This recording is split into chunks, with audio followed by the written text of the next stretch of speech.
ഒരിക്കൽ ആയിഷ ബീവി റളിയല്ലാഹു അൻഹ വീട്ടിലിരുന്ന് തുണി തുന്നിക്കൊണ്ടിരിക്കുന്ന സമയത്ത് അവിടുത്തെ സൂചി താഴെ ചാടുകയാണ്. ആ സമയത്ത് തന്നെ വിളക്ക് അണയുകയും പരിസര പ്രദേശം മുഴുവൻ ഇരുട്ടിലാവുകയും ചെയ്ത സമയത്ത് നബി സല്ലല്ലാഹു അലൈഹി വസല്ലമ തങ്ങൾ ആ റൂമിലേക്ക് കടന്നു വരുന്നു. ആ കടന്നു വരുന്ന സമയത്ത് അവിടുത്തെ മുഖത്തിന്റെ പ്രകാശത്താൽ ആ റൂം മുഴുവനും പ്രകാശിച്ചു എന്ന് ചരിത്രം നമുക്ക് കാണിച്ചു തരുന്നുണ്ട്.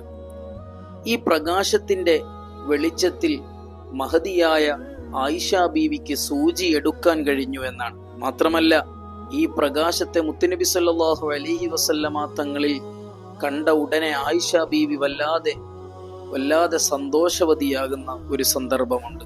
എന്ത് പ്രകാശമാണ് നബിയെ അവിടുത്തെ മുഖത്ത് എന്ന് മുത്തുനബി തങ്ങളോട് ആശ്ചര്യത്തോടെ പറയുന്ന ഒരു സംഭാഷണം കാണാനുണ്ട്. ആ സമയത്ത് നബി സല്ലല്ലാഹു അലൈഹി വസല്ലമ തങ്ങൾ പറയുന്നു, ഈ പ്രകാശം പിശുക്കന്മാർക്ക് കാണാൻ കഴിയില്ല. അപ്പൊ നബി തങ്ങളോട് ആയിഷ ബീവി ചോദിച്ചു, ആരാണ് നബിയെ പിശുക്കന്മാർ? ആ സമയത്ത് ഹബീബായ സല്ലല്ലാഹു അലൈഹി വസല്ലമ തങ്ങൾ പറഞ്ഞു കൊടുത്തു, ആയിഷ, എൻ്റെ മേൽ സ്വലാത്ത് ചൊല്ലാത്തവനാണ്, എന്നെ ഓർക്കാത്തവനാണ്, എനിക്ക് വേണ്ടി സമയം ചെലവഴിക്കാത്തവനാണ് ഏറ്റവും വലിയ പിശുക്കൻ എന്ന് നബി സല്ലല്ലാഹു അലൈഹി വസല്ലമ തങ്ങൾ പഠിപ്പിച്ചുവെങ്കിൽ ആ പിശുക്കന്മാരിൽ പെടാൻ നാം ഒരിക്കലും അവസരം ഒരുക്കരുത്.